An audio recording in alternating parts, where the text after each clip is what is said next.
नमस्कार। आइए आज हम ओशिनोग्राफी की श्रृंखला में marine sediment and ocean deposit मतलब महासागरीय अवसाद और महासागरीय निक्षेप के बारे में अध्ययन करते हैं। कहने का अर्थ ये हुआ, जो महासागरों में अवसादों का निक्षेपण होता जाता है वो किसी भी रूप में, उसका हम आज अध्ययन करेंगे। इसलिए जो निक्षेपण सेडिमेंटेशन होता जाता रहता है लेयर बाय लेयर महासागरों में, उसके अध्ययन के माध्यम से इसी को हम इसलिए पृथ्वी के भूगर्भिक इतिहास की पुस्तकालय के रूप में यह कार्य करता है। कहने का अर्थ ये हुआ कि library of the earth geological history इसे कहा जाता है। महासागरीय अवसादों का जो हमें अध्ययन मिलता है कार्य करने के रूप में, उसके इसलिए जियोलॉजिकल हिस्ट्री कहा जाता है, भूगर्भिक इतिहास। ठीक। अब प्रश्न ये उठता है, प्रश्न में पूछा था कि महासागरीय निक्षेपों का विस्तृत अध्ययन सर्वप्रथम किसने किया था? तो मरे महोदय ने किया था। इसलिए सर्वप्रथम मरे ने सागरीय निक्षेपों का विस्तृत अध्ययन किया था। अब आगे बढ़ते हैं। क्लासिफिकेशन ऑफ मरीन सेडिमेंट मतलब कि जो महासागरों का अवसादीकरण हो रहा है उसका वर्गीकरण हम देखते हैं। ये वर्गीकरण एक चार्ट के माध्यम से बताया गया है, जो कि बुक से मैंने लिया है। इसमें हम 3-4 वर्गीकरण देखते हैं। सबसे पहला है टेरिजेनियस लिथोजेनिक मरीन सेडिमेंट। ठीक। दूसरा है बायोजेनियस मरीन सेडिमेंट। तीसरा है हाइड्रोजेनिक मरीन सेडिमेंट। चौथा है कॉस्मोजेनिक मरीन सेडिमेंट। पांचवा है वोल्केनोजेनिक मरीन सेडिमेंट। टेरिजेनियस लिथोजेनिक सेडिमेंट जो होता है मरीन सेडिमेंट, यह जो हमारे महाद्वीप कॉन्टिनेंट है उस पे जो रॉक शेल हैं, कॉन्टिनेंटल शेल हैं, उनका अपक्षय और अपरदन के द्वारा नदियों द्वारा जब वह बहाकर, अपक्षय अपरदन रॉक चट्टानों का टूट कर एकदम महीन होकर नदियों द्वारा बहाकर जब सागरों में लाया जाता है, निक्षेप होता है, उसी के अंतर्गत हम टेरिजेनियस लिथोजेनिक मरीन सेडिमेंट को रखते हैं। कहने का अर्थ ये हुआ कि स्थल भाग से लाए गए पदार्थों का ओशियन मिक्स में हम निक्षेप करते हैं। ठीक है। इसलिए 2 प्रकार का होता है, एक कॉन्टिनेंटल लिथोजेनियस सेडिमेंट और दूसरा है submarine volcanic sediment. Continental lithogenous sediment कहने का अर्थ ये हुआ, जो महाद्वीपों पर जो अपक्षय अपरदन हो रहा है, वेदरिंग और इरोजन हो रहा है, उसके द्वारा जो नदियों द्वारा बहकर वह वेदरिंग इरोजन जो चट्टानों के टुकड़े हैं महीन, वह महासागरों में निक्षेपित हो रहे हैं, तो कॉन्टिनेंटल लिथोजेनियस सेडिमेंट है। सबमरीन वोल्केनिक सेडिमेंट कहने का अर्थ ये हुआ, जो मतलब महासागरों में वैल्कोनिक क्या कहते हैं कि उत्पन्न होता है, और उसका जो धूल और राख होता है, वह धूल राख जो चट्टानों का जो टुकड़े होते हैं वह नदियों द्वारा बहा कर लाए जाते हैं, वो सबमरीन वैल्कोनिक सेडिमेंट के अंतर्गत आते हैं। ठीक। ज्वालामुखी आला के अंतर्गत आते हैं। ठीक है। सबमरीन वोल्केनिक लिथोजेनियस सेडिमेंट है ये। मतलब कि जो महाद्वीपों पर ज्वालामुखी आते हैं, उसका जो चट्टानों का अपक्षय अपरदन द्वारा जो जाता है महासागरों में गिरता है, उसे हम सबमरीन वोल्केनिक सेडिमेंट के अंतर्गत आते हैं। इसमें जो ग्रेन साइज आकार होता है वो ग्रेवेल्स होते हैं, मतलब बजरी, सैंड, रेत, सिल्ट होते हैं, क्ले होते हैं, मड होते हैं। मड को याद रखिएगा, मड को मर्रे महोदय ने 3 भागों में विभाजित किया, ब्लू मड, ग्रीन मड और रेड मड। ठीक है। इसको इन्होंने 3 में विभाजित किया। इसे आगे हम पढ़ेंगे। अब आते हैं दूसरे वर्गीय क्लासिफिकेशन में, जो कि है बायोजेनियस मरीन सेडिमेंट। बायोजेनियस मरीन सेडिमेंट कहने का अर्थ हुआ, ये जैव जनित सागरीय अवसाद है। कहने का अर्थ ये हुआ, जो महासागरों में सागरीय जीव पाए जा रहे हैं, प्लांट्स और फ्लोरा जो पाए जा रहे हैं, उनका जो निक्षेप हो रहा है, उसे हम बायोजेनियस मरीन सेडिमेंट के अंतर्गत रखते हैं। ठीक है। तो इसमें सबसे पहले हम नेरेटिक सेडिमेंट रखते हैं। नेरेटिक सेडिमेंट कहने का मतलब जो सागर तल की गहराई के ऊपरी हिस्से में पाया जाता है, सागर तल के आसपास पाया जाता है। और जो पेलेजिक सेडिमेंट होता है वो एकदम अत्यधिक गहराई में पाया जाता है। ठीक है। नेरेटिक जो है अत्यधिक गहराई में नहीं पाया जाता, बल्कि पेलेजिक जो है अथाह गहराई में पाया जाता है। इसमें जो सेडिमेंट पाए जा रहे हैं जैविक, उसमें देखिए जिसमें कैल्शियम की मात्रा अधिक पाई जाएगी उसे कैलिकेरियस ऊज कहते हैं। और इसे फिर पुनः 2 भागों में विभाजित करते हैं, उनके सागरीय अवसादों के जो जीव हैं उनके नामों के आधार पर। टेरोपाड ऊज जो है ये प्लांट के जीव के नाम, ग्लोबिजीनिया ऊज जो है ये भी प्लांट के नाम है। ठीक है। अब आगे बढ़ते हैं। कैलिकेरियस जो पेलेजिक सेडिमेंट था उसमें कैलिकेरियस ऊज में कैल्शियम की मात्रा अधिक पाई जाती थी, और सिलिकियस ऊज में जो है सिलिका की मात्रा अधिक पाई जाती है। ये भी जो वहाँ के पाए जाने वाले जीव हैं उनके नामों पर 2 भागों में पुनः विभाजित किया जाता है, रेडियोलेरियन ऊज और डायटम ऊज। ठीक है। आगे बढ़ते हैं। जो तीसरा क्लासिफिकेशन है वह हाइड्रोजीनियस मरीन सेडिमेंट के अंतर्गत आता है। हाइड्रोजीनियस मरीन सेडिमेंट ये इनऑर्गेनिक एवार्टी मतलब अकार्बनिक पदार्थ है, अजैविक है। क्योंकि इसमें जो मिनरल्स पाए जाते हैं समुद्रों में उसका अध्ययन इसमें होता है सेडिमेंटेशन का। तो इसमें जो है मैग्नीज ऑक्साइड होते हैं, फॉस्फेट होते हैं, कैल्शियम कार्बोनेट जो कि लाइमस्टोन चूना होता है, जिप्सम होता है, हैलाइट होते हैं, साल्ट होते हैं। ठीक है, क्योंकि इवापोरेशन हो जाता है तो साल्ट बचता है मिनरल के रूप में। ठीक, आगे बढ़ते हैं। चौथा जो क्लासिफिकेशन है कॉस्मोजेनिक मरीन सेडिमेंट के अंतर्गत है, मतलब ब्रह्मांडी, जो ब्रह्मांड में जो है जब उल्काएं जो होती हैं वो आपस में जब टकराती हैं तो वह चट्टान के पार्टिकल्स में बदल जाती हैं, मेट्रॉइड पार्टिकल में बदल, उल्काओं के पार्टिकल में बदल जाती हैं। और स्पेस डस्ट जो धूल होते हैं उल्काओं के, वो जो है जब ये दोनों चीज़ें जो है मतलब स्पेस डस्ट और मेट्रॉइड पार्टिकल दोनों जब समुद्रों में डिपॉजिट होते जाते हैं उसे हम कॉस्मोनिक मरीन सेडिमेंट कहते हैं। ये बहुत कम पाया जाता है। पांचवा है वेल्कोजेनिक मरीन सेडिमेंट। कहने का मतलब ये हुआ जो ज्वालामुखी समुद्र में निकलता है उसके जो धूल और राख निकलते हैं, ठीक है, ऐश और डस्ट जो निकलता है वेल्कोनिक, वह जब प्रेसिपिटेशन होता है फिर उसी में समुद्र में चला जाता है, जिसके माध्यम से वहाँ पे वेल्कोनिजेनिक मरीन सेडिमेंट का निर्माण हो जाता है, मरीन सेडिमेंट निर्माण हो जाता है। अब हम इन क्लासिफिकेशनों का एक एक करके वर्गीकरण को देखते हैं। तो सबसे पहले आपका आता है टेरिजीनियस लिथोजेनिक मरीन सेडिमेंट। इसके अंतर्गत आपको टेरिजीनियस डिपॉजिट मिलेगा। ये आपका स्थलीय भूमि निक्षेप के अंतर्गत आता है। ठीक है, तो सबसे पहले जो आपका टेरिजीनियस डिपॉजिट है, इसमें कॉन्टिनेंटल रॉक जो महाद्वीपों के चट्टान है, शैल हैं, शैलों के वेदरिंग एंड इरोजन, ठीक, अपक्षय तथा अपर्दन के जनित जो सेडिमेंट मतलब अवसाद का जो सेडिमेंट अवसाद बनते हैं उनका नदियों द्वारा जो है सागरों में परिवहन किया जाता है और निक्षेपित कर दिए जाते हैं। ठीक, डिपॉजिट कर दिए जाते हैं। इससे जो है टेरिजीनियस डिपॉजिट का निर्माण होता है। अब एक चीज को जानते रहिएगा, जो बड़े बड़े पदार्थ होंगे, टुकड़े जो होंगे ग्रेन साइज, वह कोस्ट तट के पास स्थित जमा होते रहेंगे तथा सागर की ओर जाने पर क्या होता है, इन ग्रेन साइज का आकार जो है वह घटता जाता है। आप इसे ऐसे समझ सकते हैं, जैसे मान लीजिए ये एक चित्र के माध्यम से आप समझ सकते हैं, जब हम सागर के तट से मतलब सी के तट से कोस्ट के जाकर नहीं, जब हम तट से सागर की ओर मतलब कहने का अर्थ मतलब ऑफशोर की तरफ चलते हैं, मतलब एक कोस्ट है, देख रहे हैं, एक कोस्ट तट है और इधर सागर गहराई की तरफ हम चल रहे हैं, तो कॉन्टिनेंटल शेल्फ पे आप देख रहे हैं ना, सबसे पहले बड़े बड़े ग्रेवल्स पाए जा रहे हैं जो बजड़ी हैं। ग्रेवल्स में आपका बोल्डर केबुल्स, पेबुल्स, ग्रेनुल्स जो क्रम से पाए जाते हैं ये पाए जाएंगे बड़े बड़े आकार वाले। फिर रेत सैंड पाए जाएंगे, फिर सैंड एंड मड पाए जाएंगे। देख रहे महीन होता जा रहा है, आप ध्यान से देखिएगा इसे, आप इसे ध्यान से देखेंगे तो सबसे बड़े आकार जो हैं वह कोस्ट के पास पाए जा रहे हैं और जैसे जैसे हम अंदर जा रहे हैं कैंडी मड फिर मड एकदम महीन आकार वाले आपके जो है लटकते हुए पाए जाएंगे सेडिमेंटेशन। ठीक है, तो यही चीज ये यहाँ पे कह रहा है कि बड़े बड़े पदार्थ के जो टुकड़े होते हैं तट कोस्ट के पास जमा होते हैं तथा सागरों की ओर जाने पर जो उनका ग्रेन साइज होता है आकार वह घटता जाता है। ठीक है, अब इसी में सबसे महत्वपूर्ण चीज है वेंटवर्थ ने एक स्केल दिया ग्रेन साइज का, बहुत इंपॉर्टेंट है, वेंटवर्थ स्केल जिसे कहा जाता है। जो ग्रेन का साइज है, टुकड़ों का आकार है, उसका इन्होंने एक सेडिमेंटेशन में एक स्केल दिया। ठीक है, इसमें इन्होंने सेडिमेंटेशन का टाइप दिया, ठीक, फिर उनके साइज दिया, साइज रेंज जिसमें डायमीटर इन मिलीमीटर है, फिर उनका जो ग्रेन साइज है बड़े आकार से छोटे आकार तक जाने के लिए, बारीक आकार तक, फिर उनकी जो एनर्जी है हाई एनर्जी से लो एनर्जी तक जाने के लिए। ठीक है, इसमें जो है सबसे पहले आता है ग्रेवल, बजड़ी जिसे कहते हैं। ठीक है, ग्रेवल जो बजड़ी आप सुने होंगे, इसमें आपका बोल्डर आता है, फिर कोबुल्स आता है, फिर पेबुल्स आता है, फिर ग्रेनुल्स आता है। ये क्रम बहुत ही इंपॉर्टेंट है, बहुत बार पूछता है कि ग्रेवल के अंतर्गत जो पाए जाने वाले क्रम है उनको जानिए। देखिए याद रख लीजिएगा, बोल्डर, कोबुल्स, पेबुल्स और ग्रेनुल्स, इनके जो साइज हैं क्रम से आप देख सकते हैं, ये 256 मिलीमीटर मतलब डायमीटर में मतलब कि व्यास में 256 मिलीमीटर से जब अधिक इनकी साइज रहेगी तो बोल्डर रहेंगे, ये बड़े आकार वाले होते हैं। ठीक है, फिर कोबुल्स आते हैं, उसके छोटा आकार रहता है जो कि 65 से 256 डायमीटर वाले मिलीमीटर के रहते हैं। पेबुल्स आते हैं 4 से 64 मिलीमीटर के डायमीटर वाले पेबुल्स होते हैं। फिर ग्रेनुल्स जो है 2 से 4 मिलीमीटर के डायमीटर वाले ग्रेनुल्स होते हैं। ठीक है, तो अब आते हैं सैंड पे। सैंड जो है इसमें वेरी कोरस अत्यधिक मोटे रेत, फिर कोरस मोटे रेत, फिर मीडियम मध्यम, फिर फाइन बारीक, फिर वेरी फाइन अत्यधिक बारीक। तो इनका जो क्रम है डायमीटर इन मिलीमीटर में, अत्यधिक में 1 से 2 मिलीमीटर डायमीटर रहेगा उसका, 0.5 आधा से 1 करीब आपका कोरस का रहेगा।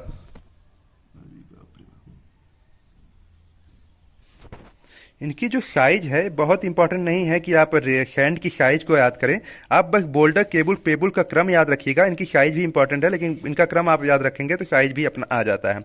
अब हम ग्रेवल सैंड के बाद मड पंक पे आते हैं। इसमें सिल्ट और क्ले में बांटा जाता है। इनकी भी साइज कम होती जाती है। कोलाइड जो है सबसे कम साइज रहती है। तो ये कहने का अर्थ ये हुआ, इन्होंने वेंटवर्थ स्केल जो दिया था वो ग्रेन साइज बड़े आकार वाले से लेकर बारीक आकार वाले तक लिया था। इनकी जो एनर्जी है वह हाई एनर्जी पाई जाती है। जो बड़े आकार बोल्डर होल्डर केबल पाए जाते हैं, ये बड़े आकार वाले में हाई एनर्जी मिलेगी। देखिए देखिए आप नीचे जाएंगे तो इनकी एनर्जी जो है वह कम होती जाती है।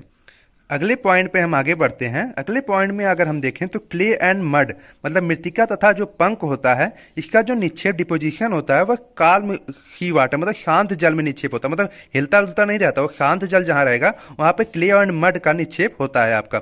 ये जो इसकी गहराई है क्ले मड की, वह 100 से लेकर 1000 फैदम की गहराई के बीच में इसका जमाव मिलता है। ठीक है। मरे ने क्या किया, सर्वप्रथम मरे ने इसी मड को पंख को रंग के आधार पर मतलब कलर के आधार पर 3 प्रकार में विभक्त किया। कौन कौन से colour? Blue mud, red mud और ग्रीन मड। नीला मड, लाल मड और हरा मड। ठीक है। तो अब एक एक करके समझते हैं इन तीनों प्रकार को। तो ब्लू मड में क्या होता है, ये रिच इन आयरन सल्फाइड, इसमें आयरन सल्फाइड की अधिकता पाई जाती है। ठीक है। एंड ऑर्गेनिक एलिमेंट, इसमें जैविक तत्व भी आपको मिलेंगे। इसमें जो ब्लू मड नीला मड है, इसमें कैल्शियम कार्बोनेट मतलब चूना जो है 35% पाया जाता है। और ये कहाँ कहाँ मिलते हैं अगर हम देखें तो अटलांटिक ओशियन में, मेडिटेरियन सी में, आर्कटिक सी में और जगह आदि जगहों पर मिलते हैं।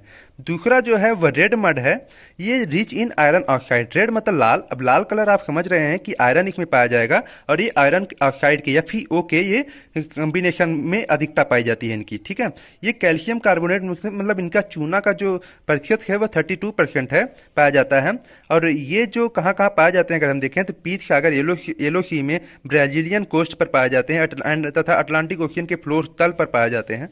ठीक, ये रेड मड है।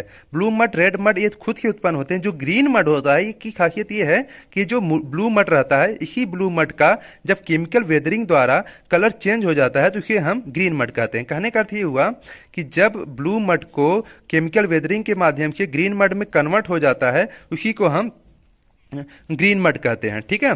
तो ये ब्लू मड के केमिकल वेदरिंग द्वारा कलर चेंज मतलब ब्लू टू ग्रीन में निर्मित हो जाता है, इसी को ग्रीन मड कहते हैं। इसमें जो कैल्शियम कार्बोनेट का जो रेंज होता है मतलब चूने का जो रेंज पाया जाता है वह 0 से लेकर 56% के बीच में पाया जाता है। इसमें जो लोहे का अंश जो है वह ग्लाइकोनाइट्स है, जो कि 6 से 8% या फिर कह सकते हैं 7 से 8% है। और सिलिकेट ऑफ पोटेशियम भी इसमें मिलता है, गिवन रहता है। ठीक है। ये कहाँ कहाँ अगर पाए जाते हैं तो Atlantic and Pacific coast of North America में पाए जाते हैं और जगह पर भी पाए जाते हैं। और ये 100 से लेकर 900 फैदम की गहराई में इसकी उपस्थिति मिलती है। अब आते हैं दूसरे पर। हमने क्लासिफिकेशन में टेरेजीनियस, लिथोजीनियस मरीन सेडिमेंट को पढ़ लिया। अब आते हैं बायोजेनिक मरीन सेडिमेंट मतलब कहने का अर्थ हुआ जैवजनिक जो सागरीय अवसाद है उसके बारे में पढ़ते हैं। तो जैवजनिक जो सागरीय अवसाद है इसे कार्बनिक पदार्थ, ऑर्गेनिक मटेरियल कहा जाता है। ये जैविक होते हैं। ठीक, ये बायोटिक होते हैं। ये बायोटिक मतलब जैविक होते हैं। ठीक, बायोटिक में ये आते हैं। अब ये सागरी नितल जो बॉटम है उस पर जमा होने वाले विभिन्न सागरी जीवों, जो सागरों में पाए वाले जीव हैं, उनके सेल्स मतलब कोशिकाओं तथा स्केलेटन कंकाल हड्डी से निर्मित ये सेडिमेंट अवसादीकरण इसका होता है। ठीक है। तो सागरी जीवों में जो पाए जाने वाले सेल्स हैं, स्केलेटन हैं मतलब कि अस्थिर पंजर है, उनसे निर्मित जो सेडिमेंट होते हैं वो बायोजेनिक ऑर्गेनिक सेडिमेंट के अंतर्गत आते हैं। इसके अंतर्गत पहला जो आता है वो नेरेटिक सेडिमेंट आता है, मतलब तट तलवासी जो तट के आसपास पाया जाता है। ये सागरी तली पर जमा होने वाले सागरी अवसाद होते हैं। ठीक है। सागरी के तली पर ही। ठीक। और ये सागरी जीवों के स्केलेटन एंड प्लांट्स के सेडिमेंट से बनते हैं। ठीक है। जो अस्थिर पंजर हैं, कंकाल और प्लांट के जो सेडिमेंट है उनसे ये बनते हैं, जो डिकम्पोजिशन मतलब कि अपघटन एंड केमिकल चेंज के मड और क्ले में बदल जाते हैं। ठीक है। यही जो है मड और क्ले में चेंज हो जाता है। मैंने अभी बताया ना मड और क्ले कहाँ नीचे बता, शांत जल में। ठीक है। तो इसका जो नेरेटिक है ये केमिकल चेंज के द्वारा ही सागरी जीवों के केमिकल और डिकम्पोजिशन मतलब अपघटन से ही मड और क्ले में बदल जाते हैं। आगे बढ़ते हैं। जो इनका बायोजेनिक ऑर्गेनिक सेडिमेंट है, इसमें जो दूसरा है वह पेलेजियक सेडिमेंट के अंतर्गत आता है। पेलेजियक सेडिमेंट मतलब गहरे सागरी निक्षेप। गहरे सागरी निक्षेप नेटिक जो था वह तट के तलवासी पर था, और ये जो है पेलेजियक है वह जो एकदम गहराई में पाया जाता है। ठीक है। गहरी सागरी तलियों पर मंद गति से निक्षेपित होने वाले पदार्थ को पेलेजियक सेडिमेंट कहते हैं। ये जो मुख्यतः जो है ये पेलेजियक सेडिमेंट जो है एल्गी शैवाल से निर्मित होता है। प्रश्न पूछा है पेलेजियक किससे निर्मित होता है, मुख्यतः वह एल्गी शैवाल से निर्मित होता है। जो लिखता है एल्गी एक काई होती है, काई। ठीक है। जो लिक्विड मड से ऊज मतलब कहने का अर्थ ही हुआ कि एलगी जो है जब लिक्विड मड से कम्बिनेशन करता है तो ऊज में निर्मित हो जाता है, ऊज में बदल जाता है। कहने का अर्थ ही हुआ कि एलगी प्लस लिक्विड मड अगर जुड़ जाए तो ऊज निर्मित होता है। ठीक है, आगे बढ़ते हैं। जो ये इसको जो है दो प्रकारों में फिर बांटा जाता है पेलेजिक को, ये चूना एवं सिलिका की मात्रा के आधार पर। ठीक है, इन्हें दो प्रकारों में विभाजित किया जाता है। तो लाइम मतलब चूना, तो इसमें कैलिकेरियस सूज होता है, और दूसरा जो है सिलिकियस सूज होता है। तो कैलिकेरियस सूज में क्या है, चूने की अधिकता पाई जाती है, कैल्शियम कार्बोनेट के अंश की अधिकता पाई जाती है, और ये जो है आपका 100 से लेकर 2000 फैदम की गहराई में पाया जाता है। आप एक चीज जानते रहिएगा कि एक फैदम बराबर होता है 6 फीट। ठीक है, तो 1000 अगर फीट 1000 फैदम है तो मतलब 6000 से लेकर 2000 फैदम मतलब 12000 फीट के बीच में इसकी गहराई पाई जाती है कैल्शियम उच्च की, कैलिकेरियस उच्च की। इसमें कैल्शियम की अधिकता पाई जाती है। ये शीघ्र मतलब जल्दी घुल जाते हैं, क्योंकि कैल्शियम है तो जल्दी घुल जाता है। और इसकी जो प्रमुख जीव, ये जो है प्रमुख जीवों के आधार पर पुनः दो भागों में विभाजित किया जाता है। जो कैलिकेरियस सूज है इसे पुनः दो भागों में बांटते हैं इनके जीवों के आधार पर। जो निक्षेप होता है वो उन जीवों के निक्षेप के आधार पर। एक है टेरोपाड ऊज। ठीक है, इसमें पी साइलेंट है, टेरोपाड ऊज है। इसमें शेल्स जो होते हैं, कोशिका होते हैं, मॉलकस की प्लांट है। ठीक है, उसकी जो कोशिका उससे निर्मित होता है टेरोपाड ऊज। इसकी जो गहराई होती है वो 200 फैदम के बाद पूर्णतः अदृश्य हो जाती है। मतलब कहने का अर्थ हुआ कि 200 फैदम तक ये दिखाई देती है, उसके बाद ये नहीं मिलता है आपको टेरोपाड ऊज। ठीक है, दूसरा जो है ग्लोबिजेरिनिया ऊज है, आता है ग्लोबिजेरिनिया ऊज जो होता है ये ड्राई सूखा होने पर क्या होता है, व्हाइट कलर का हो जाता है, सफेद कलर का हो जाता है, मिल्की व्हाइट। और ये अटलांटिक ओशियन में सबसे ज्यादा पाया जाता है। कई बार प्रश्न पूछा है ग्लोबिजेरिनिया ऊज किसका निक्षेप है, तो पेलेजिक सेडिमेंट के अंतर्गत आता है, और ये अटलांटिक ओशियन में सबसे ज्यादा पाया जाता है 65%। ठीक है, उसके बाद इंडियन ओशियन पाया जाता है 54%, फिर पैसिफिक ओशियन में 36%। फिर इसकी जो गहराई होती है ग्लोबिजेरिनिया ऊज की वह 2000 से लेकर 4000 फैदम के बीच में आती है। मतलब कहने का अर्थ हुआ 12000 फीट से लेकर 24,000 फीट के बीच में होती है। ठीक है, ये कैलिकेरियस सूज के अंतर्गत आ गए। अब पेलेजिक में आपका सिलिका सूज के अंतर्गत अगर हम देखें तो सिलिका के अंश की अधिकता होती है। ठीक है, तो कैल्शियम और सिलिका का आधार बांटा गया था, तो सिलिका सूज में सिलिका की अधिकता होती है। ये जल्दी घुलती नहीं है, ये जो है जल्दी डिजॉल्व नहीं होती। वहीं कैलिकेरियस सूज जो था वो शीघ्र जल्दी सॉल्युबल हो जाता था, ये इनसॉल्युबल है जल्दी। ठीक है, पुनः दो विभाजन इसका हम करते हैं प्लांट के ही आधार पर ही, मतलब वहाँ पे जो पाए जाने वाले प्लांट्स और पौधे हैं, जीव हैं, उनके आधार पर। तो रेडियोलेरियन ऊज आता है इसके अंतर्गत सिलिका सूज में। रेडियोलेरियन ऊज जो है स्केलेटन रिमेन्स होता है, जो अस्थिर पंजर होते हैं, जो हड्डी होते हैं, कंकाल होते हैं, उसका रिमेन्स जो निक्षेप होता है वो रेडियोलेरिया के निक्षेप की रेडियोलेरियन ऊज का निर्माण होता है। एंड फोरामिनिफेरा एक प्लैंटन है, फोरामिनिफेरा, इसके निक्षेप के द्वारा ही निर्मित होता है। रेडियोलेरियन ऊज जो है पैसिफिक ओशियन में 5%, जो कि सबसे अधिक पाया जाता है रेडियोलेरियन ऊज। ठीक है, आप इसे ऐसे समझ सकते हैं, देखिए रेडुलेरियन ऊज है। ठीक है, इसमें सिलिका की मात्रा अधिक पाई जाती है। तो ये जो है प्रशांत महासागर में देख रहे हैं 5% पाया जा रहा है, अटलांटिक में नहीं मिल पा रहा है, और हिंद महासागर में 0.5 है, और संपूर्ण विश्व में 3% ये मिलता है आपका। ठीक है, और वहीं अभी हम ग्लोबिजेरिनिया ऊज पढ़े थे, जो कि अटलांटिक में 65% है, फिर इंडियन में प्रशांत में आपका 36 है, और इंडियन में 54% है। ठीक है, तो संपूर्ण विश्व में 47% करीब ग्लोबिजेरिनिया ऊज पाया जाता है, जो कि कैलिकेरियस ऊज के अंतर्गत आता है, इसलिए कार्बोनेट है। ठीक है, कैल्शियम कार्बोनेट। तो यही हम कहना चाहते थे कि रेडियोलेरियन ऊज पैसिफिक ओशियन में सबसे ज़्यादा पाया जाता है 5% के लिए। अब आते हैं सिलिका सूज में डायटम ऊज। डायटम ऊज जो है ये एक कोशिका वाले सूक्ष्म पौधों की अवशोष से निर्मित होते हैं। ये भी रेडियोलेरियन भी एक कोशिका द्वारा निर्मित होता है। ठीक है, तो ये जो है सूक्ष्म पौधे, जो एकदम सूक्ष्म पौधे प्लांट्स हैं, उनके अवशेष से निर्मित होते हैं, और ये प्राथमिक उत्पादक कहे जाते हैं। ठीक है, डायटम ऊज जो है प्राथमिक उत्पादक, जो प्राइमरी प्रोड्यूसर कहे जाते हैं, क्योंकि प्लांट हैं तो प्राइमरी प्रोड्यूसर कहे जाते हैं, और समस्त ठीक है, ये प्राइमरी उत्पादक कहे जाते हैं। और इस चीज़ को याद रखिएगा, जो पेलेजिक सेडिमेंट होता है, गहरे सागरीय निक्षेप, इसके अंतर्गत हमने इतना सब कुछ पढ़ा, कैलिकेरियस सूज और सिलिका सूज, और उसमें पाए जाने वाले प्लांट के आधार पर जो निक्षेप हो रहे हैं। ठीक है, तो पेलेजिक निक्षेप में के अंतर्गत जो है नोट करिएगा, समस्त सागरीय निक्षेप को 47% भाग पर ग्लोबिजेरिनिया पाया जाता है, 31% भाग पर रेड क्ले पाया जाता है। रेड क्ले भी पेलेजिक निक्षेप का ही एक भाग है। ठीक है, 12% भाग पर डायटम ऊज पाया जाता है, 3% भाग पर रेडुलेरियन ऊज पाया जाता है, 0.5% भाग पर पेट्रोपायड ऊज पाया जाता है। ठीक है, टेरोपायड पी साइलेंट रहेगा, टेरोपायड ऊज पाया जाता है। ये जो टेबल है ये बहुत ही इंपॉर्टेंट है, टेबल को देखिएगा, मैं इसी के माध्यम से बताने की कोशिश करूंगा। ग्लेब्रोजीनिया ऊज देखिए आप संपूर्ण विश्व, पूरे विश्व में सबसे ज़्यादा पाया जाता है, 43% है। टेरोपाड ऊज जो है 0.5 है। डायटम ऊज 12 है, ठीक है। लिटेरियन ऊज 3 है। और लाल मिट्टी का रेड क्ले जो है 38% है, ठीक है। आगे बढ़ते हैं इसी क्लासिफिकेशन में। अब हमने जो है टेजेनियस लिथोजेनियस ऊज जो स्थलीय भाग का था वो मैंने पढ़ लिया। बायोजेनियस मरीन शेडिंग जो महासागरों में जैव के निक्षेप के द्वारा निर्मित होता है वो भी पढ़ लिया। अब आते हैं तीसरे हाइड्रोजीनियस मरीन शेडिमेंट। हाइड्रोजीनियस मरीन शेडिमेंट ये जो है अकार्बनिक होता है, मतलब इनऑर्गेनिक मैटर होता है, अजैविक होता है, एबायोटिक होता है, ठीक है।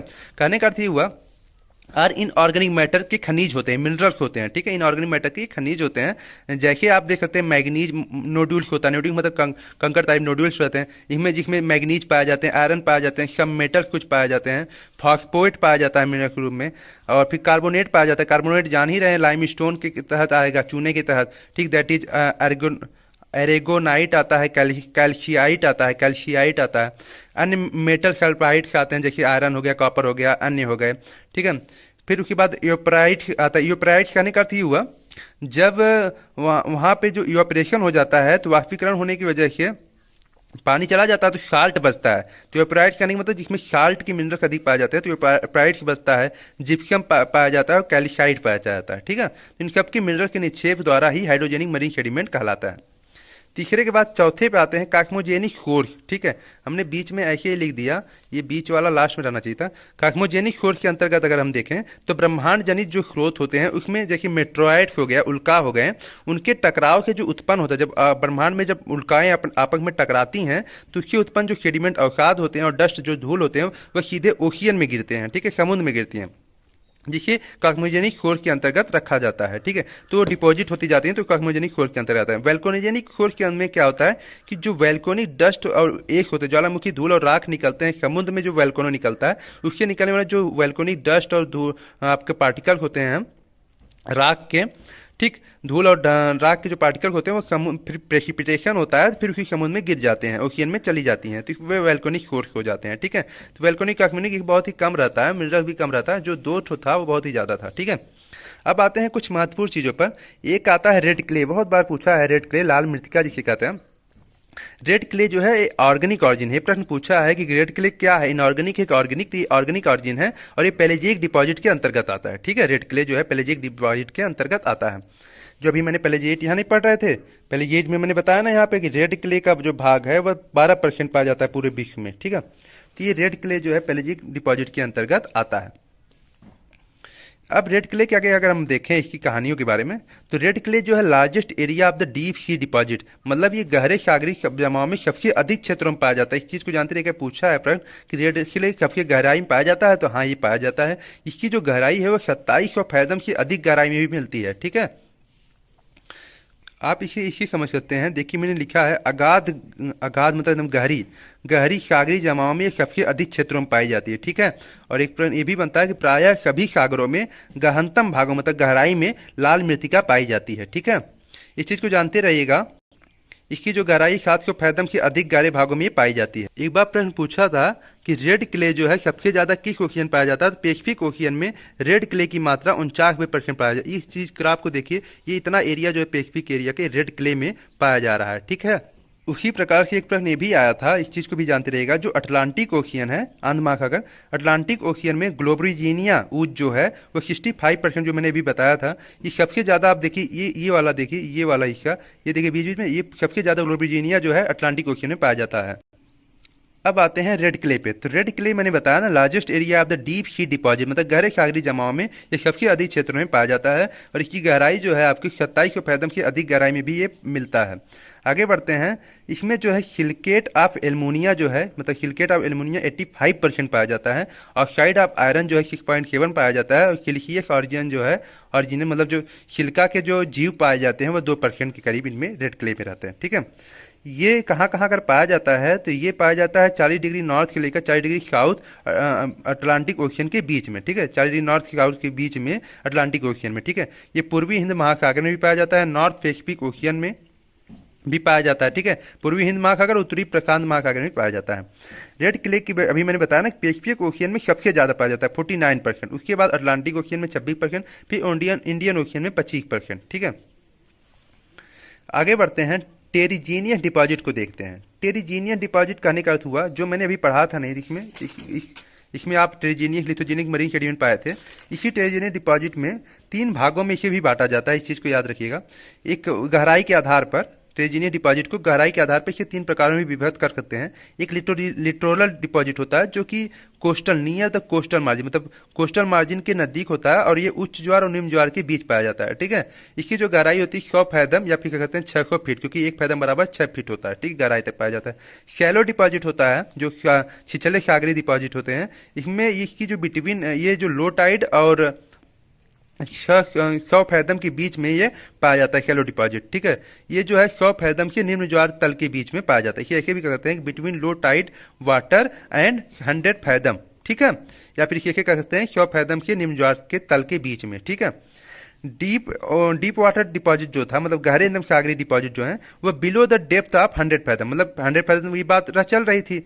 अब 100 फैदम के नीचे, मतलब 100 फैदम के नीचे जो पाए जाते हैं वो डीप वाटर डिपॉजिट पाए जाते हैं। ये गहराई के आधार पर टेरिजिनियस को बांटा गया था। ठीक है, एक चीज़ ये भी है, केओ इमरी हैं, जो कि 1969 में क्या हुआ कि इन्होंने कॉन्टिनेंटल शेल्फ, जो महाद्वीपीय मंगतट है, पर ओशियन डिपॉजिट का जोनल डिस्ट्रीब्यूशन किया। मतलब कि कहाँ कहाँ पर कॉन्टिनेंटल शेल्फ पर ओशियन डिपॉजिट जो पाए जा रहे हैं, जैवजनित अवसाद या जो भी अवसाद पाए जा रहे हैं, उनका डिस्ट्रीब्यूशन। तो ट्रॉपिकल शेल्फ, जो उष्णकटिबंधीय क्षेत्र है, वहाँ पे जो कॉन्टिनेंटल शेल्फ है, उष्णकटिबंधीय क्षेत्र के जो कॉन्टिनेंटल शेल्फ है, उसमें जो बायोजेनिक सेडिमेंट है, ठीक है, बायोजेनिक सेडिमेंट मतलब जैवजनित अवसाद का प्रभुत्व होता है। ठीक है, जो मैंने अभी क्लासिफिकेशन बताया, ट्रेरेजेनिक, बायोजेनिक और हाइड्रोजेनिक, इन सब का यहाँ पे बताते हैं कि कहाँ कहाँ मंडलों पे कहाँ कहाँ पाया जाता है। तो केओ इमरी ने 1869 में ट्रॉपिकल, मतलब कि जो उष्णकटिबंधीय क्षेत्र है आपका, इक्वेटर के आसपास वाला क्षेत्र, वहाँ पे बायोजेनिक सेडिमेंट पाया जाता है कॉन्टिनेंटल शेल्फ पर। ठीक है,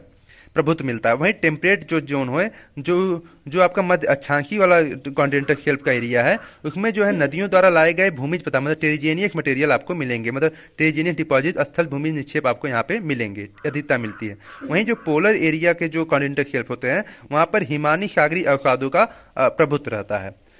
ये मैंने यहाँ तक आज कंप्लीट कर लिया। इसी में आगे बढ़ते हैं हम। आज हम सुनामी को भी पढ़ लेते हैं। ठीक है, सुनामी एक ही पेज का है, इसलिए हम इसे भी ले लेते हैं। सुनामी एक जापानी शब्द है जिसमें टी साइलेंट रहता है। देख रहे हैं, सुनामी, टी साइलेंट रहता है, जापानी शब्द है। तो सुनो, ये बंदरगाह पत्तन इसे कहते हैं। ठीक है, टी या शू मतलब बंदरगाह, बंतर हो, ये जापानी शब्द है। और नामी मतलब लहर, जो वेव चलती हैं, तो लहर, ये बंदरगाह पे जो लहरें आ रही थी, उन्हीं के आधार पर इन्होंने सुनामी शब्द रखा जापानों ने। तो इनको, ये जो सुनामी है, ये भूकंपी सागरी लहरें कहा जाता है इनको, क्योंकि ये भूकंप के द्वारा ज़्यादातर अधिकतर उत्पन्न होती हैं। ठीक, सिस्मिक सी भी कहते हैं इसे। ठीक है, ये प्रश्न पूछता है कि सिस्मिक सी इसलिए इनको कहा जाता है। यह जो है तटकोस्ट पर विनाशकारी रूप धारण कर लेती है। जब यह लहर समुद्र के अंदर रहती है तो नहीं विनाशकारी होती है, जैसे ही कोस्ट पर आती है, सागरी जो महाद्वीपी जो तट है, कॉन्टिनेंटल शेल्फ के जो कोस्ट वाली एरिया है, वहाँ पर ही मतलब विनाशकारी रूप धारण कर लेती हैं और बहुत कुछ खतरा, मतलब कि नष्ट कर देती हैं वहाँ के आसपास के एरिया को। सुनामी की जो उत्पत्ति का जो कारण है मुख्य, वो जानते रहिएगा, अंतः सागरी भूकंप, अर्थक्वेक जो आते हैं।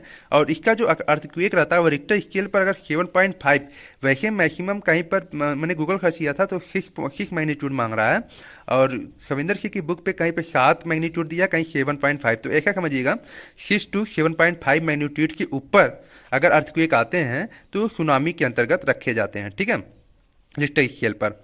तो अत्यधिक जो फिर उसके बाद आता है under water volcanic erection. Under water volcanic erection कहने का अर्थ ये हुआ, जो सागरों में ज्वालामुखी आते हैं, अंतर सागरी ज्वालामुखी उद्गार द्वारा, मतलब अंडर वाटर वोल्केनिक इरेक्शन, जो सागरों में ज्वालामुखी आते हैं उसके द्वारा भी आपका सुनामी उत्पन्न होता है। और एक ये भी कारण होता है अंडर सी लैंडस्लाइड, जब एक भाग नीचे धस जाता है, ऊपर उठ जाता है, थ्रस्ट और डाउनलोड, ये सब जब होते हैं तो इससे भी सुनामी आता है। जो प्लेट के अपथ्रस्ट और मैक्सिमम प्लेट के गतिशील होने पर ही सुनामी उत्पन्न होती है सागरों में। और सागर में अगर नाभिकीय हथियारों का परीक्षण कर रहे हैं, मानव द्वारा हो रहा है कि टेस्टिंग द न्यूक्लियर वेपन, जो न्यूक्लियर वेपन है जो अगर सागरों में टेस्ट कर रहे हैं तो इससे भी सुनामी उत्पन्न हो सकती है। और अन्य कारण भी, आदि भी कारण हो सकते हैं, अन्य कारण भी आ सकते हैं सुनामी की उत्पत्ति में। मुख्यतः इस चीज को जानते रहेगा, सुनामी की उत्पत्ति का अधिकांश जो है सुनामी वह उत्पत्ति का मुख्य कारण जो है अंतर सागरी भूकंप, अंडर सी अर्थक्वेक से उत्पन्न होते हैं। ठीक है, सुनामी प्रायः चीज भी जानते रहे, सुनामी प्राय पैसिफिक रिंग ऑफ फायर के अंतर्गत आते हैं। किनारों वाले जो प्लेट वाले किनारे मार्जिन वाले एरिया हैं वहां पे अधिक आपको मिलेंगे सुनामी। कारण ये रहेगा कि एक प्लेट धस रही है, एक प्लेट ऊपर चढ़ रही है, सबडक्शन हो रहा है, ठीक, ऊपर उठ रही है प्लेटें, तो इसकी वजह से जो है आपका सुनामी उत्पन्न होता है। तो पैसिफिक रिंग ऑफ फायर जानते हैं, ज्वालामुखी का भी क्षेत्र है, फिर सुनामी का भी क्षेत्र है, फिर आपका भूकंप का भी क्षेत्र, भूकंप के अंतर्गत आता है, इसलिए आपका सुनामी के क्षेत्र के अंतर्गत आ जाएगा। ठीक है, सुनामी को दो भागों में बांटा जाता है। एक होता है डिस्टेंस सुनामी। डिस्टेंस सुनामी कहने का मतलब जो दूरस्थ गहरी सुनामी होती है, दूरस्थ, ठीक है। डिस्टेंस सुनामी में क्या होता है, गहरे सागर में उत्पन्न होने के बाद ये सुनामी जो है, सुनामी की एक शाखा जो है खुले सागर की ओर अक्सर होती है। ठीक है, तो ये डिस्टेंस सुनामी होती है। कहने का अर्थ हुआ, कहने का अर्थ ऐसे समझिएगा, अगर मान लीजिए समुद्र है, ठीक है, समुद्र के बीचों बीच गहरे भाग से वो सुनामी उत्पन्न हो रही है भूकंप की वजह से, और वह जो है एक खुले सागर की ओर जा रही है, जहाँ पे समुद्र ही समुद्र है। ठीक है, वहाँ पे अगर ये जाएगी तो ये जो रहेगा उसे हम डिस्टेंट गहरी सुनामी कहते हैं। ठीक है, इसमें जो है गति स्पीड जो है तीव्र रहती है। ठीक है, परंतु जो तरंग की ऊंचाई रहती है, वेवलेंथ, वह तरंग की मतलब वेव हाइट जो रहती है वह आपकी कम रहती है, 0.5 मीटर तक ही रहता है। ठीक है, और कारण ये रहता है कि आपको खुला समुद्र मिल जाता है तो आराम से वो चलती रहती है। जो इसका वेवलेंथ रहता है वो कम होने की वजह से 100 किलोमीटर से भी अधिक हो जाता है, एबव द 100 किलोमीटर बड़ी होती है। इसका वेवलेंथ जो रहता है वह बड़ी रहती है। कहने का अर्थ हुआ, मान लीजिए एक लहर ऐसे उठी और दूसरी लहर जो है वह 100 किलोमीटर बाद उठेगी। ठीक है, तो ये जो इसका, इसलिए इसकी ऊंचाई कम रहती है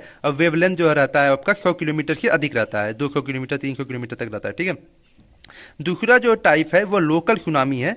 यही लोकल सुनामी बहुत ही महत्वपूर्ण है, ये स्थानीय सुनामी के अंतर्गत आती है। इसमें क्या होता है, जब गहरे सागर में भूकंप उत्पन्न होता है तो सुनामी उत्पन्न होती है। गहरे सागर में उत्पन्न होने के बाद ये सुनामी जो है सागरी तट मतलब सी कोस्ट की तरफ चलती है, मतलब महाद्वीपों के कोस्ट की तरफ ये चलने लगती है गहरे सागर उत्पन्न होने के बाद। और इसमें जो था वो खुले सागर में चल रही थी, इसमें स्वतंत्र चल रही थी, लेकिन लोकल सुनामी में जो है वो सागरी तट की ओर जाने लगती है। तो सागरी तट की ओर जाने की वजह से क्या होता है, ये सुनामी जो है जाती है, इससे जो है तटीय क्षेत्रों में विनाश होता है। क्या होता है, इससे तटीय क्षेत्रों में विनाश आ जाता है क्योंकि ये तट की ओर चलने लगी। अब क्या हुआ, यहाँ पे मानव है इसलिए विनाश तो होगा ही। अब इसमें लोकल सुनामी में क्या होता है, कॉन्टिनेंटल जो शेल्फ होता है, मतलब मंगतट की ओर जाने की वजह से लोकल सुनामी पर क्या होता है, वेव हाइट जो होती है वो बहुत, देखिए देखिए आप नजदीक जाएंगे तो वेव हाइट और ऊपर उठ जाएगी। ठीक है, तो इसमें वृद्धि हो जाती है, 3 से 10 मीटर की तक वृद्धि हो जाती है, और इसीलिए वृद्धि की वजह से जो वेवलेंथ होती है वह छोटी हो जाती है। अब देखिए डिस्टेंस सुनामी में क्या था, जो तरंग की ऊंचाई थी, वेव हाइट जी थी वह कम थी, 0.5 मीटर थी, मतलब आधे मीटर तक थी, इसलिए इसका वेवलेंथ जो था वो बड़ा था, मतलब 100 किलोमीटर के ऊपर जाता था। और यहाँ पे क्या हुआ, वेवलेंथ जो है वह छोटी हो जाती है। ठीक है, और इस चीज को भी जानते रहेगा, डिस्टेंस साइड में क्या था कि इसकी जो गति थी वो तीव्र थी। ठीक है, जो बीच से जा रही थी वो तेज थी, और यहाँ जो तट के पास आने की वजह की जो गति होती है वो मंद हो जाती है, रोक देती है, अवरोध आ जाता है, इसलिए इसकी गति कम हो जाती है। ठीक है, इस चीज को जानते रहिएगा। लोकल सुनामी जो होती है वह तट प्रदेश मतलब कोस्ट जोन पर, तट के पास जो होता है, तट के पास में सागर तल सी लेवल के ऊपर सुनामी लहरों कि जल की ऊंचाई को सुनामी रनाव कहते हैं, वेव एम्पलीट्यूड कहते हैं। कहने का अर्थ ये हुआ, जब सुनामी सागर की तट के पास पहुंचती है, मतलब सी लेवल पे सागर तट के प्रदेश में पहुंचती है, और ये जो है एक लहर के रूप में ऊंचाई में सुनामी लहर जो है सी लेवल की, जो सी लेवल है उसके ऊपर जितना उठती जाती है उसी ऊंचाई को हम सुनामी रन अप कहते हैं, या फिर इसे वेव एम्पलीट्यूड कहते हैं। ठीक है, अब यही जल की जो दीवार बनती है, जब ये तट के पास जाती है तो उठती है, तो उठने के बाद जो जल की दीवार एकदम खड़ी सी हो जा रही है। ठीक है, कहने का अर्थ ऐसे समझिए, जब ये सी लेवल से जब ये सुनामी यहाँ आती है, जितना उठती है ऊंचाई पर उसे हम कहते हैं सुनामी रन अप। ठीक है, उसे हम सुनामी रन, ये देखिए मान रुक गया। ठीक है, मैं ऐसे आ रहा था, सी लेवल जितना उठ रही है उसे सुनामी रन अप कहते हैं या वेव एम्पलीट्यूड कहते हैं। और ये जो वेव एम्पलीट्यूड जितनी ऊंचाई पर एक दीवार जैसी खड़ी होकर ये वापस इस पर गिरती है एकदम ठाम से। ठीक, इसी तट की ओर क्या होता है, जब ये आगे गिरती है, जब यही जल दीवार बनती है जो बीचे पर मतलब कि तटों पर भारी तबाही लाती है, जिन्हें तैरती सुनामी मिसाइल कहते हैं। क्यों इसे तैरती सुनामी मिसाइल कहने का अर्थ हुआ कि ये जो है जब अपने अवसादों को लेकर, जितने भी सेडिमेंट है उनको लेकर, जो वहाँ तट के पास जो सेडिमेंट है उसको लेकर बहुत गहराई तक चली जाती है, मतलब 3-4 किलोमीटर के अंतर तक चली जाती है तटों के।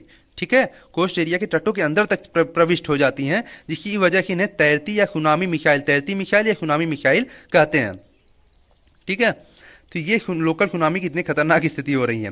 एक चीज़ ये भी जानते रहिए, जो सुनामी होती है वो मल्टी वेव फिनोमिना होती है, मतलब बहुलहर घटना होती है। बहुलहर घटना करने का अर्थ हुआ कि ऐसा नहीं है कि एक बार कोस्ट में उठी और फिर गिर गई तो रुक गई सुनामी, ऐसी बात नहीं। फिर दूसरी लहर आएगी, और जो पहली लहर आती है उससे बड़ी लहर जो रहती है वो दूसरी होती है, फिर तीसरी उससे लड़ी, फिर उसके बाद कम होती है। ठीक है, तो कहने का अर्थ ये हुआ कि पहली लहर के बाद दूसरी, फिर तीसरी, फिर तीव्र लहरें ऐसी आती रहती हैं और फिर कम होती जाती है। ठीक है, तो ये मल्टी वेव फिनोमिना है, मतलब बहुलहर घटना सुनामी को कहते हैं। अगर हम आगे देखें, नोट करिएगा इस बात को कि जो तटीय कोस्ट वाले क्षेत्रों में सुनामी लहरों के आगमन के पहले जो है समुद्र का जल तेजी से सागर की ओर लौटता है। कहने का अर्थ हुआ, मान लीजिए कोस्ट है, तो जब सुनामी लहर आएगी उसके पहले क्या होता है, सागर का जो जल रहता है यहाँ पे वह तेजी से पीछे लौटता है। ठीक है, यही कह रहे हैं यहाँ पे कि मतलब तटीय कोस्ट क्षेत्रों में सुनामी लहरों के आगमन के पहले समुद्र का जो जल रहता है वह तेजी से सागर की ओर लौट जाता है, पीछे लौटता है। ठीक है, तो ये समझ लीजिए सुनामी आने वाला है बहुत तेजी से लौटेगा। तो कुछ महत्वपूर्ण घटनाएं हैं सुनामी के, जैसे 1819 में कच्छ गुजरात में भूकंप आया था। इसमें क्या हुआ था, 24 किलोमीटर की लंबाई का स्थलीय भाग जो है ऊपर उड़ गया था, जिसे अल्लाह का बांध कहा जाता है। इसमें काफी लोग बच गए थे, तो इसे संबोधित किया जाता है अल्लाह के बांध के रूप में। ठीक है, अन्य में देखें अगर हम 26/12/2004 को शिमुअल द्वीप सुमात्रा मतलब इंडोनेशिया में इंडो ऑस्ट्रेलियन प्लेट के बर्मा प्लेट के नीचे छेपड़ होने के मतलब सबडक्शन होने के कारण ये सुनामी मतलब आई थी, जो कि बहुत ही खतरनाक सुनामी है, जो कि भारत में बहुत ही खतरनाक सुनामी के रूप में मानी जाती है। इसकी जो तीव्रता थी 9.3 मैग्नीट्यूड थी। हाँ, रिक्टर स्केल भूकंप पर जो है इसकी जो तीव्रता थी 9.3 मैग्नीट्यूड थी। इसमें क्या हुआ था कि 2 लाख पूरे विश्व भर में मतलब जितने जितने लोग इससे प्रभावित थे, 12 या 13 देश प्रभावित थे, उसमें जो 2 लाख से अधिक लोगों की मृत्यु हुई थी इस सुनामी की वजह से। अन्य सुनामी है, मैंने लाइन छोड़ी है, अगर मिलेगा तो लिखेंगे, अभी इतने महत्वपूर्ण मुझे लग रहा था। आगे बढ़ते हैं, आगे आपका मिलेगा सुनामी आपदा प्रबंधन, डिजास्टर मैनेजमेंट। ठीक है, इसके अंतर्गत आपको प्री डिजास्टर स्टेज मतलब आपदा पूर्व के आने वाले पहले मतलब कहने का अर्थ हुआ कि जो सुनामी आ रही है तो उसके लिए हम क्या आपदा प्रबंधन करें। ठीक है, तो प्री डिजास्टर स्टेज मतलब आपदा पूर्व आने से पहले हम क्या उसका रोकथाम करें। तो इसमें आप प्राकृतिक अवरोधक जैसी चीज होगी, जैसे मैंग्रोव पेड़ लगाना, प्रवाल का बचाव करना, कोरल का, क्योंकि तट के पास पाए जाते हैं प्रवाल।